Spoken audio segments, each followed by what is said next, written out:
Kaká to France, booked once again, back in action in February. Obviously, everyone expected you to be on the Perth card. That's happened with Alex Perez, which is a interesting fight in the sense that this was meant to go down before COVID set in. So you've probably done a little bit of planning for this one already. Yeah, it's a guy that I've known about for a while. We fought on the same card in our last fights. I guess we are kind of civil and friends, I guess, yeah. But it's a matchup that has now come across the table. Like you said before, it was supposed to happen pre-COVID, and then the whole card got cancelled. So yeah, I haven't really paid too much attention to his fights. I've obviously seen a few of his fights, but I'm not the one that watches all the footage. I leave that to the coaches. So yeah, it's nice to have something booked closer to home. I've been missing fighting in front of friends and family.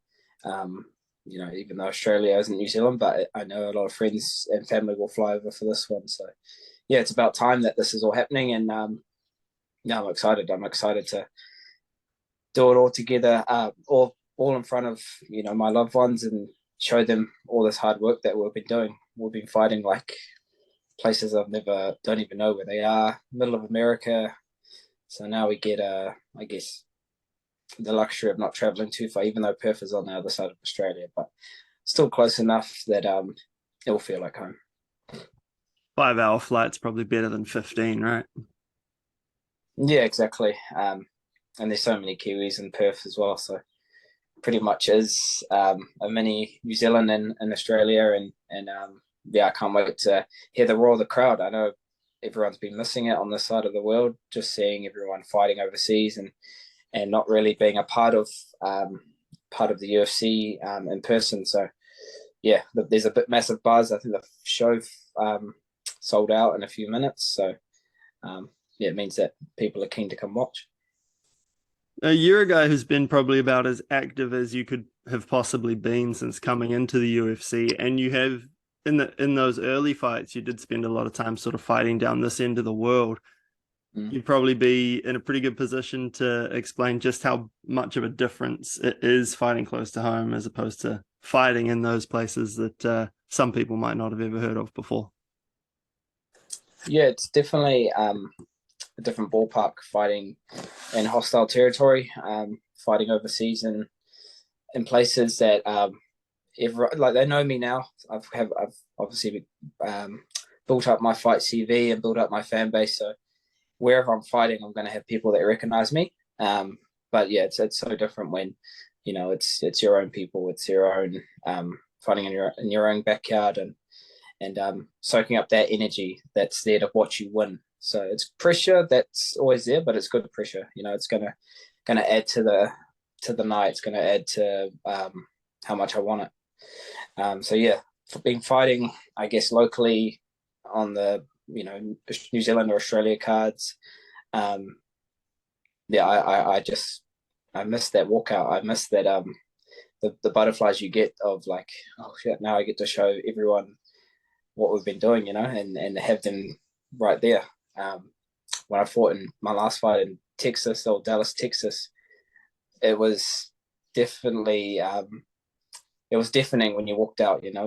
When Moreno walked out, and how big the crowd was and how they wanted him to win. So I miss that feeling, and I can't wait to have that in February 12th, and Alex Perez can step into hostile territory. Just mentioning the Moreno fight, when you look back on that, like, how do you reflect on that fight? Because it was one of those ones, it was going really well until it wasn't, right?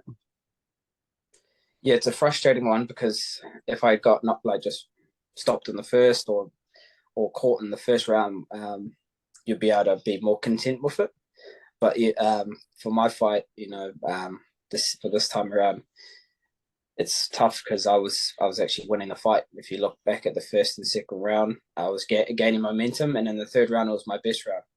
And just got unlucky, and I got caught with a kick that just landed right on the target, right on the liver, and just shut me down. So Yeah, it's tough when I rewatch the fight because I was doing so many good things. We had a good game plan going, attacking that front leg and mixing up what my attacks were going to be, and that was frustrating him. I cut him. It was bloody. He was, being more aggressive, and then yeah, he did well to kind of capitalize on moments in the fight. So yeah, it's experience. That's what I've kind of taken away from it. My first title fight, my first UFC co-main event, and first 5 rounder. So I can just take that as a positive, showing that I am ready for these world titles. I am right there with the best guys in the world, and I could beat them. A few little things, if it went my way, I would be talking to you off the belt on my shoulder right now. So yeah, I just got to stick to what we're doing. It's not like we need to change too much.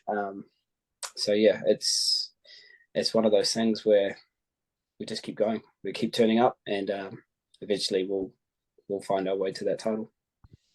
Do you look back on that fight in comparison to your first meeting with Moreno and take away all those positives that you did put out in there, because it was a much better performance this time around than the first fight? Yeah, there's a lot of things that I did in that first fight that I fixed. Um, One of the big things into that first fight was my weight cut. I was cutting too much weight. I was doing too much running, and before the fight even started, I felt heavy. I felt kind of um, just taxed from the weight cut. So for that second fight, I was in the best shape of my life, coming in dialed in championship weight. Probably one of my easiest weight cuts yet with Geordie, the fight dietitian. So yeah, we're just constantly improving fight week. We're constantly improving the product that we're putting together, and yeah, this is what's this is the toughest thing about when you're at the higher end of the sport, when you're fighting the best guys, that all these little things play a part. So yeah, we just got to, I guess, keep doing what we're doing, and keep improving, keep learning, and we'll eventually all these things will come together, and yeah, like I've been in this fight game enough that I've felt everything, the highs and the lows, the wins and the losses, and yeah, you just got to take it as experience, take it as a learning curve, and we get back in there. So 29 now, definitely getting a bit older, but I got a few more years left in me to have another run at this title. You mentioned weight cutting before, and Alex Perez has had a few issues with that in the past. I don't think like he's actually missed weight too many times, but he has pulled out of bouts before getting to the scales. And looked at it quickly just before, and I think like his last 9 bookings, he's only made it into the cage for one of those fights. Like, is that something that you worry about? Yeah, I guess he's had a lot of fights just like myself, had a lot of wear and tear. He's getting older, so yeah, these things do play a factor in your health coming into the fight. But I know he wants to stay active. He wants to take my spot, be number 3, and it's stylistically and for the matchmaking purposes, it's a great fight. We're both at the same part of our careers. We've got so much experience, so much fight ring time that yeah, it just makes sense. So hopefully, injury wise, he makes it, I make it, and we get to put on a show in front of our friends and family. So, like I said before, he can have a taste of what we've had to be doing, traveling overseas and getting used to the time difference, all these things that play a big part in fight week.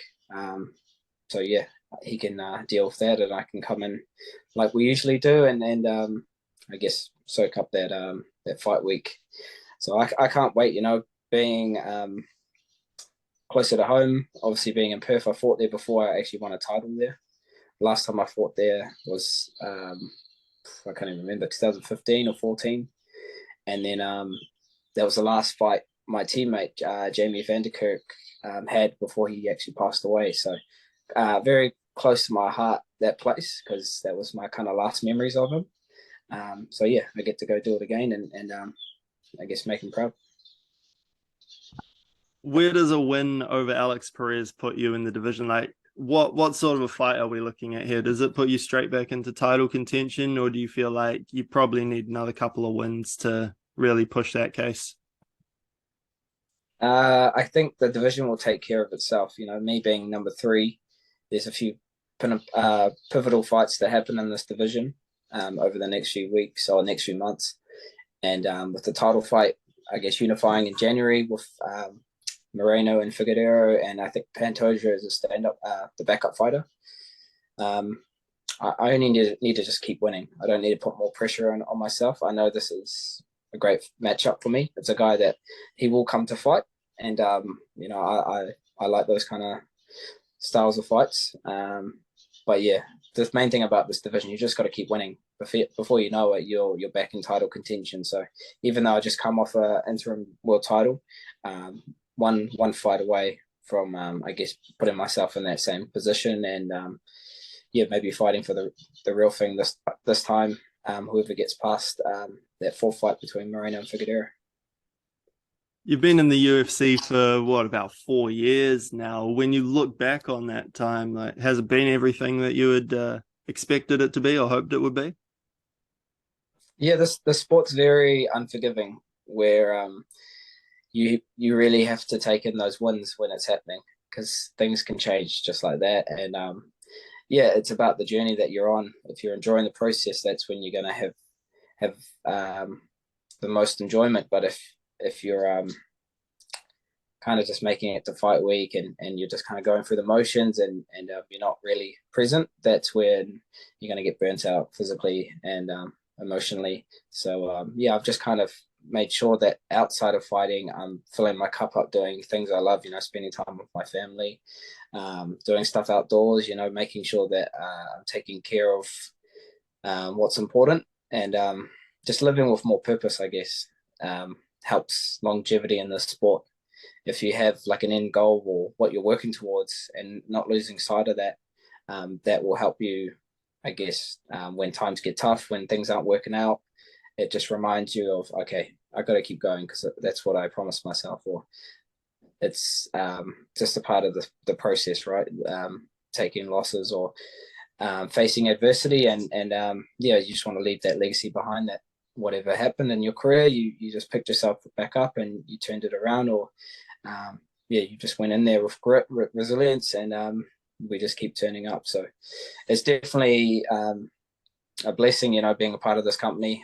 So I've had so many amazing memories, amazing opportunities have come up, as well as what it's been able to do for me and my family, provide for us, and kind of maximize opportunities outside the ring that come with this title and with this job. So very lucky, very grateful.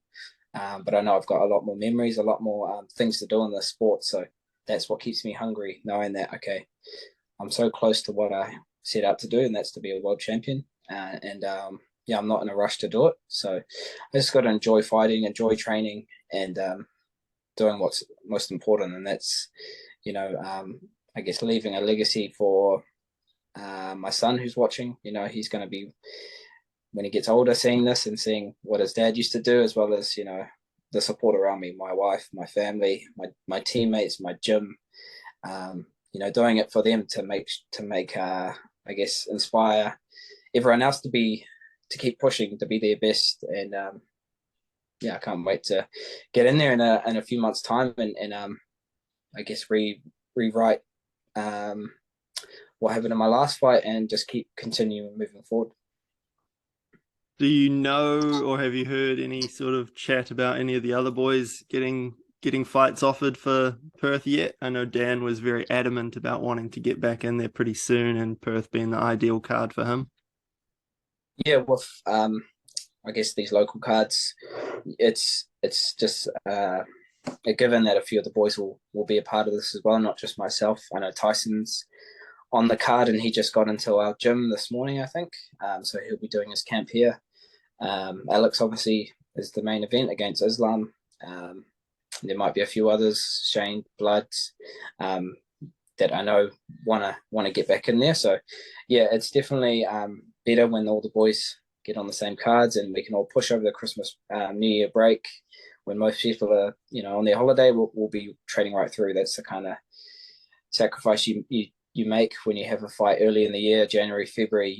That there's no break for you, and there's work to be done. So that's a great thing about our sport. We can have a holiday after our fight, so it's not like we'll miss those days or those moments, but we make up for it when it all works out. We get the wins, and then you can go off and have that downtime. So I'm expecting a few of the or at least one of the boys from the New York card to get on this card.